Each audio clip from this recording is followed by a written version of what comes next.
कांग्रेस अब समाप्त हो चुकी है। क्या तेज प्रताप यादव एनडीए में आने वाले हैं? आना चाहते हैं तो उनका स्वागत है। उनके 6 विधायक वहां से गायब। कहाँ जाएंगे ये तो हम नहीं कर सकते, लेकिन कांग्रेस ना पार्टी है न उसके कोई नेता हैं जिससे जिससे कांग्रेस समझौता किया उस पार्टी का बंटाधार हुआ है। तेजस्वी यादव ने सरकार को 100 दिनों का अल्टीमेटम दिया है। पहले दिन फॉलोअप कर गए तो सरकार को सुझाव क्या देंगे? गाली गलौज से बाज नहीं आ रहे हैं। हम आने वाले समय में इन सबको हटाएंगे। ओरमा ग्रुप, जो सोचता है वो करता है। आपके अपने सपनों का आशियाना।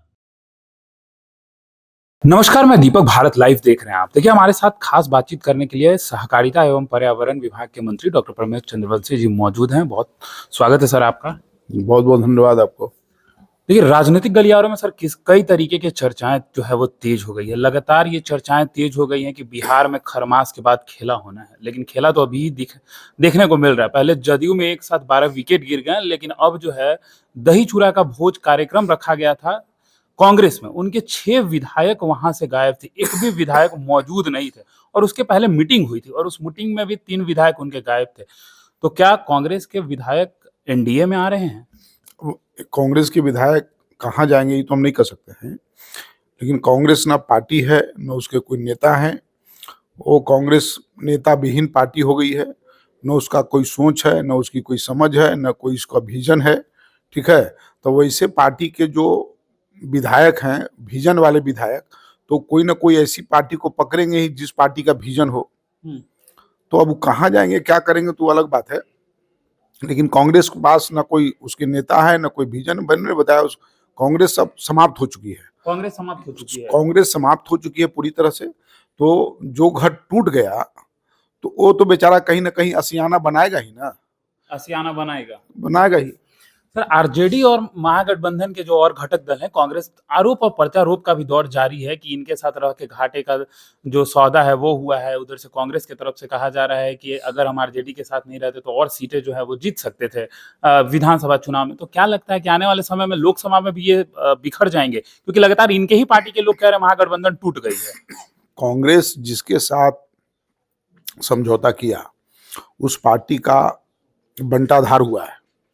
अब कांग्रेस उसको क्या कहते हैं, एकदम जो है अननेसेसरी। नहीं, कांग्रेस से अब कोई समझौता करना ही नहीं चाहेगा। जिससे जिससे कांग्रेस समझौता किया उस पार्टी का बंटाधार हुआ है। तो अब कांग्रेस जो है एकदम अकेला, असहाय बनके वो अपना रहेगी, और उसके साथ अब उसके कोई आधार ही नहीं है कांग्रेस का। तेजस्वी यादव ने सरकार को 100 दिनों का अल्टीमेटम दिया है कि अगर 100 दिनों तक काम करने देंगे, उसके बाद सरकार को आईना दिखाने का काम जो है वो शुरू कर देंगे। तो क्या लगता है, नेता प्रतिपक्ष की भूमिका में तेजस्वी यादव आईना दिखाएंगे सरकार को? तो पहले दिन फॉलोअप कर गए, पहला दिन फॉलोअप कर गए। आज तक यह परंपरा रही है कि जनमत का स्वागत करना, और जो उनको नेता प्रतिपक्ष के नाते जो मतदाता वोट किए हैं उनको धन्यवाद देना कि ठीक है, हम जनमत का स्वागत करते हैं, जो मुझे जनमत मिला है, जो हमारे वोटर हैं, मैं उनको धन्यवाद देता हूं। तो पहले दिन फॉलोअप कर गए, वो बंद कमरे में चले गए, और फिर बिहार से कहाँ गए, किस काम से गए, उनके पार्टी को न पता है, न पार्टी के कार्यकर्ता को पता है, न पार्टी के पदाधिकारी को पता है। तो 100 दिन अल्टीमेट क्या देंगे हैं? उनको तो रह करके बिहार में सरकार के सकारात्मक काम को सहयोग करना चाहिए था, सरकार को सुझाव देना चाहिए था। जिसके पास कोई सुझावे नहीं है तो सरकार को सुझाव क्या देंगे? और सरकार पूरी तरह से, माननीय मुख्यमंत्री जी समृद्धि यात्रा में निकल रहे हैं। विदेश भाग गए, कहते हम युवा नेता हैं। तो युवा नेता विदेश भाग जाए? आज जो बिहार के 10 बार शपथ लिए हैं मुख्यमंत्री, वह गांव-गांव, जिला-जिला में जा करके समृद्धि यात्रा निकाल रहे हैं। तो ये क्या प्रश्न करेंगे? ये तो कह रहे हैं कि हम भी यात्रा करना शुरू करेंगे। नीतीश कुमार जी ने तो यात्रा का डेट बता ही दिया, लेकिन अब ये कह रहे हैं कि अब हम भी यात्रा करेंगे और लोगों को जो है वो समझाएंगे और बताएंगे कि हम जो है वो लोगों के बीच रहने वाले नेता हैं। तो ई यात्रा में विदेश की कहानी कहेंगे। विदेश यात्रा करके आए हैं ना जी। कहा गया संगत से गुण होत है, संगत से गुण जात। तो इनकी संगति हो गई है राहुल गांधी से। तो विदेश की यात्रा करके आए हैं, तो गांव में जा करके विदेश की कथा कहानी कहेंगे। राहुल गांधी वियतनाम में है सर, वो भी आउट ऑफ कंट्री चल रहे हैं। अरे कहे आपको ना कि संगत से गुण होता है, संगत से गुण जात। तो राहुल गांधी के संगत में गए हैं तो वो विदेशे ना यात्रा करेंगे? बिहार का गांव उनको थोड़ी दिख रहा है। तो गए हैं, क्या करेंगे कौन यात्रा करेंगे, यात्रा में क्या बताएंगे, लोगों को क्या समझाएंगे। तो अभियो इनके लोग गाली गलौज से बाज नहीं आ रहे हैं, तो यही सब इनका चलता रहेगा। कहीं ना कहीं आपका इशारा इनके सांसद जी पर है क्या? अब किन्हीं पर हो, इनके पूरे पार्टी में सब लोग गाली के अलावा इनके यहाँ कोई शब्द नहीं है। तेजस्वी जी के बड़े भाई तेज प्रताप यादव जी का सक्रियता जो है वो एनडीए में दिखाई दे रहा है। कहीं ना कहीं बड़े नेताओं से मुलाकात, विजय सिन्हा से मुलाकात, फिर और भी जो बिहार सरकार के मंत्री हैं उनसे उनकी मुलाकात लगातार हो रही है। तो क्या तेज प्रताप यादव एनडीए में आने वाले हैं? अब वो कहाँ जाएंगे, क्या करेंगे, उनकी क्या सोच है, उनकी क्या समझ है। यदि कोई आना चाहते हैं तो उनका स्वागत है। पॉलिटिकल पार्टी में थोड़ी है कोई ऐसा है कि कोई आएंगे तो उनको हम प्रतिबंध लगा देंगे कि आप मत आइए। यानी कि स्वागत होगा तेज प्रताप यादव का? सबका स्वागत है। तेज प्रताप यादव का बहुत लोग हमारे पार्टी में आए हैं, सबका स्वागत है। लेकिन सर ये तो विपक्ष की बात हो गई, लेकिन एक सत्ता पक्ष की चर्चा तेज हो गई है। जिस प्रकार से आपने बीते दिनों देखा होगा कि आरएलएम में पहले एलजेपीआर के वरीय नेता ए.के. वाजपेयी शामिल होते हैं, उसके बाद हम के कई नेता आरएलएम में शामिल हो जाते हैं। तो ये खबर तेज हो जाती है कि एनडीए में भी टूट की और खटपट की जो बातें हैं तेज हो गई है। अगर आने वाले समय में आरएलएम के 3 विधायक एलजेपीआर में या एनडीए ले लेती है तो ये कोई बड़ा बात नहीं होगा। ये सब कुछ नहीं, एनडीए पूरी तरह से मजबूत है। एनडीए का देख रहे हैं कि हर जगह दही चूड़ा का भोज बड़ा सरगर्मी से चल रहा है। सारे नेता एनडीए के नेता के घर पहुंच रहे हैं, जा रहे हैं, तो एनडीए पूरी तरह से मजबूत है। सर पर्यावरण को लेकर 1-2 सवाल लगातार आप भी जो है निरीक्षण करने निकल रहे हैं। आप बीते ही दिनों जू में आप गए हुए थे, देख रेख कर रहे थे। सर एक सवाल, जिस जगह पर पेड़ की कटाव होती है अवैध रूप से, उसके लिए सरकार क्या कुछ करने जा रही है या क्या कुछ कर रही है? देखिए, जहाँ भी पेड़ की कटाई होती है, जिस विभाग का कोई काम होता है, उस विभाग से माने पर्यावरण विभाग, उसका कुछ अमाउंट है, सब तय है। उसके हिसाब से उनसे शुल्क ले करके फिर दूसरे जगह वृक्ष लगाने की व्यवस्था है। तो सब जगह वृक्ष लगेगा। और मैं शुरू से, जब से मैं मंत्री बना हूं तब से वन विभाग के अधिकारियों को निर्देश दे रहा हूं कि जो हमारी परंपरागत वृक्ष रहा है, पीपल है, बरगद है, नीम है, जामुन है, पाकर है, गूलर है, इमली है, ठीक है, ये सारे वृक्ष अब सड़क के किनारे लगाए। इसे यही वृक्ष जो है पर्यावरण को संतुलित बना करके रखेगा। इन वृक्षों पर पशु पक्षी का भी अधिक आबादी होता है, उनको भोजन भी मिलता है, इनसे ऑक्सीजन की भी मात्रा अधिक मिलता है। तो ये सब वृक्ष ही मैंने अपने अधिकारियों को निर्देश दिया हूँ, ये सब बनाए।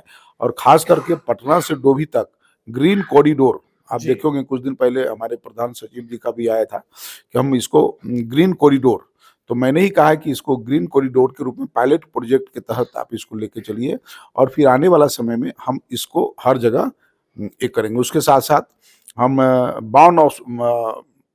वन औषधीय जिसको कहते हैं, हम वो करेंगे। जैसे सिकाकाई है, हरे है, बहेड़ा है, एक सॉइल टेस्ट करवा करके। और वन आधारित उद्योग, ये हमारे दिमाग में है कि इसको हम कैसे आगे करें।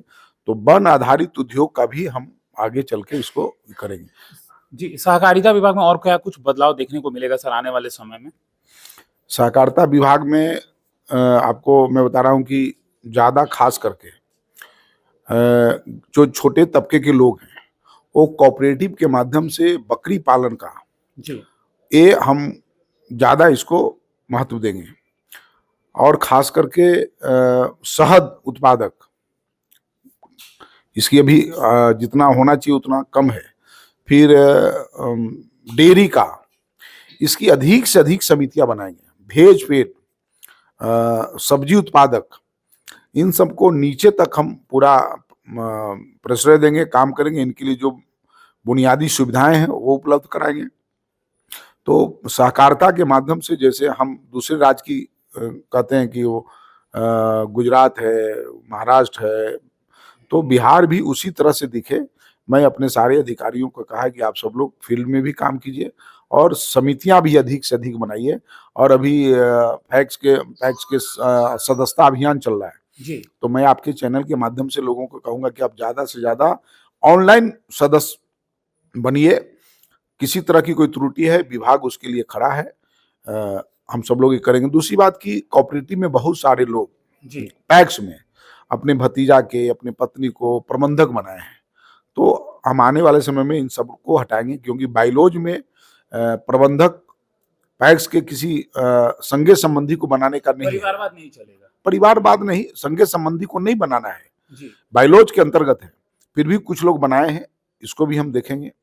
और हमारे जो भी कोऑपरेटिव के अधिकारी हैं, सब लोग लगे हैं, काम में लगे हैं, अच्छा सर, दिखेगा। एक आखिरी सवाल, हम अपने पॉडकास्ट में तो आपको इनवाइट करेंगे ही ऑफिस में, लेकिन एक आखिरी लास्ट सवाल।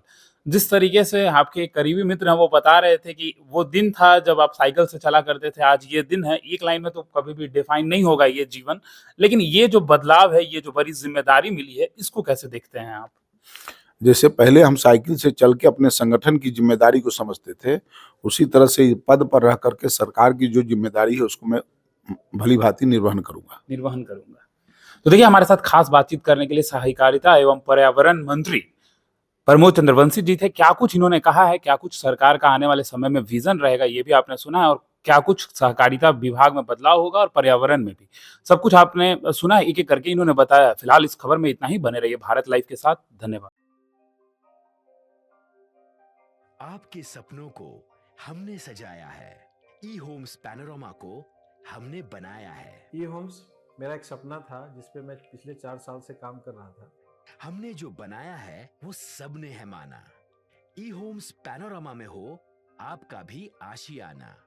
और फाइनली हमने 2021 में इस प्रोजेक्ट को लॉन्च किया। बहुत लोग अप्रिशिएट कर रहे हैं कि पूर्णिया जैसे शहर में, बिहार के, एक तो बिहार की बात करें उसमें भी पूर्णिया जैसे छोटे जगह में इस तरह का लाइफस्टाइल देना, ये सुन के हम लोगों को बहुत अच्छा लगता है।